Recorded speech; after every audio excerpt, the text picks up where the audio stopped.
talaga ayaw mo lang ipakita. Alam mo, salamat ah. Alam mo, hindi mo lang ako basta tinulungan.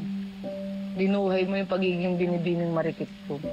Yung palaban, yung walang inuurungan. Pero teka lang, ano ba yung sinabi mo kanina na abogado kita? Ano yun, sinabi mo lang ba yun kasi gusto mo matakot si Angela? I wasn't bluffing. Sasamahan ba kita doon kung hindi ako willing maging lawyer mo?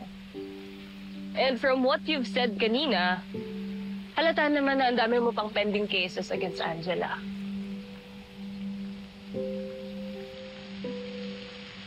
Tama ha. Pinura ni Angela yung buhay namin. Lagi ko pinagdadasal na sana mabigay ko yung hustisya para kay tata. Gusto ko rin gawin yung lupain namin mga kadinay ko.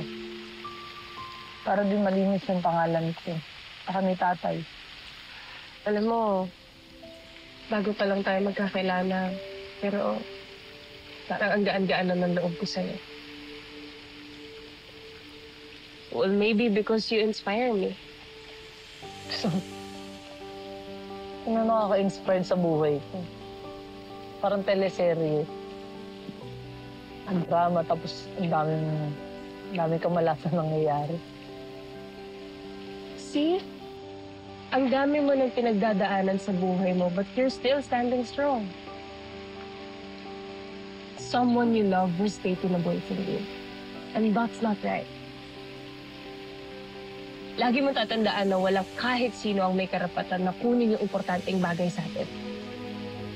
Kaya willing akong tulungan ka.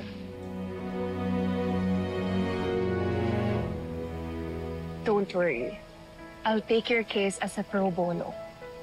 Meaning wala kang kailangan bayaran sa akin. Totoo ba? Totoo? Yes. Salamat ah.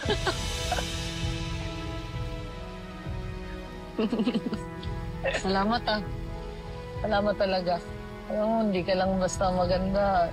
Sobrang bait niyo pa. Buti ka pa na-appreciate mo ko.